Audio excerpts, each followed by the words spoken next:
ছিঃ! নিজের কুকুরের জন্মদিনে যে ছেলে হাজার হাজার টাকা ওড়ায়, সেই ছেলের পকেটে নাকি বাবার ওষুধের জন্য ৳১০০ থাকে না। বর্তমান সমাজের এই নিষ্ঠুর রূপ দেখলে আপনারও গা শিউরে উঠবে।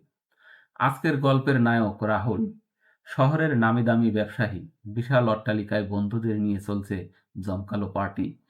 চারিদিকে আলো আর আনন্দের বন্যা। ঠিক তখনই রাহুলের ফোনটা বেজে উঠল।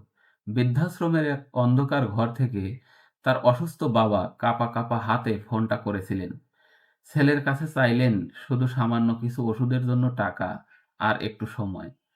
কিন্তু রাহুল পার্টির মাঝে বাবার ফোন দেখে ভীষণ রেগে এবং বিরক্তি বোধ করলেন। সবার সামনে সে চিৎকার করে বলল, বাবা আমি এখন খুব বিজি আছি, আমাকে আর ডিস্টার্ব করো না। বলেই ফোনটা খটাস করে কেটে দিল। জানেন রাহুলের সেই জরুরি কাজটা কি ছিল? ফোনটা রেখেই সে ব্যস্ত হয়ে পড়ল তার আদরের পোষা কুকুরের জন্মদিন পালন করতে। যার বাবার ওষুধের টাকা জোটে না, সে আজ কুকুরের জন্য হাজার টাকা খরচ করে কেক কাটছে। কি বিচিত্র এই পৃথিবী, তাই না? তবে মনে রাখবেন, সময় কাউকে ছাড়ে না। আজ আপনি আপনার জন্মদাতাকে যে ব্যবহারটা ফিরিয়ে দিচ্ছেন, কাল আপনার সন্তান সুদে আসলে আপনাকে ঠিক সেটাই ফিরিয়ে দেবে। তাই সময় থাকতে মানুষ হন।